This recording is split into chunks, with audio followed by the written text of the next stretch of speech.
大家好，我是娟子。一场秋雨一场寒，这2天我们这里一直在下雨，天气也转冷了。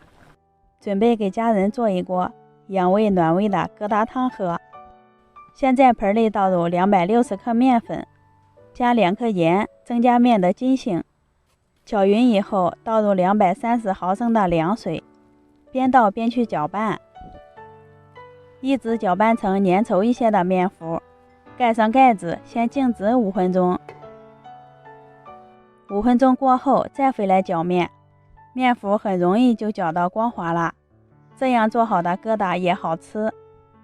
再倒入适量的清水，没过面糊，浸泡10分钟，防止表面干裂。这也是一种醒面的方法。接着准备配菜，取一个西红柿对半切开，去根儿，先切成片，再切成西红柿丁。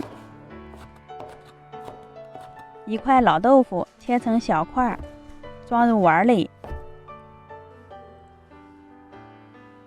洗净的菠菜切成长段，香菜也切成段。蔬菜可以根据自己的喜好来搭配。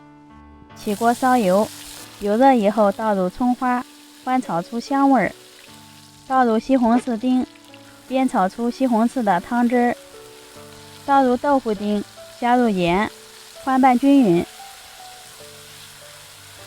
最后倒入适量的清水，加入生抽、五香粉、麻辣鲜，然后改大火把水烧开。这会儿面糊也泡好了，把里面的清水倒掉。看一下用水泡过之后呢，面糊变得光溜溜的，特别细腻。再搅拌均匀就行了。水开之后呢，改小火，用筷子沿盆边往锅里扒面糊。这样做出的面疙瘩大小均匀，手法也简单。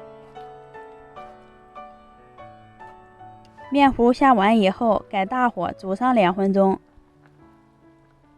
疙瘩都浮上来以后，淋入鸡蛋液，再次烧开，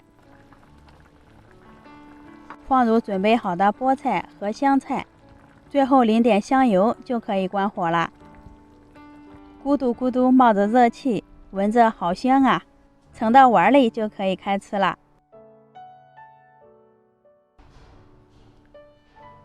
喜欢吃辣的，来一勺辣椒油，拌匀就可以喝了。这样做的疙瘩汤非常的养胃，老人孩子都非常的合适，简单美味又好吃。天冷了，喝上一碗疙瘩汤，暖暖的。